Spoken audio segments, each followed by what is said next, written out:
Après 20 ans d'inactivité, cette champignonnière est en train de renaître. Les premières tables de production sont arrivées. Terreau, compost et mycélium, tout est prêt pour la pousse des champignons de Paris-Brun.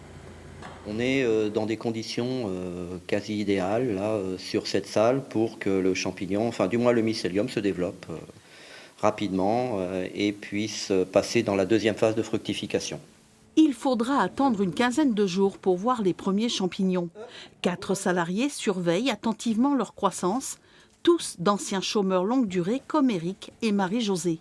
On a tous le même objectif ici, c'est de se redynamiser et puis de faire avancer une entreprise qui finalement va de l'avant aujourd'hui. On a le plaisir, je dirais, de relancer une activité locale, ne pas travailler sur des conditions industrielles. Je suis contente de reprendre ce travail-là, quoi. Après 23 ans, quand même, sans avoir de boulot, quoi, fixe. Hein, je travaille un petit peu, occuper de personnes âgées ou faire des ménages, occuper des enfants, voilà. Éric et les 3 autres salariés ont travaillé sur la renaissance de la champignonnière pendant 3 ans et ont fait part de leurs idées. C'est grâce à la démarche Territoire Zéro Chômeur qui part de l'implication des demandeurs d'emploi. Ce sont les principaux contributeurs du développement de nos activités. S'il n'y avait aucun chômeur qui nous avait dit « je veux relancer cette exploitation de champignons », on n'aurait jamais développé cette exploitation de champignons.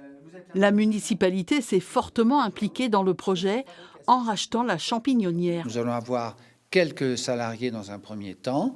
Bon, cette affaire va grandir. Puis surtout aussi, cette réouverture, c'est retrouver les savoirs. L'espoir des employés est produire 600 kilos de champis clairvalois par semaine. Cette champignonnière sera désormais la 2e de la Vienne.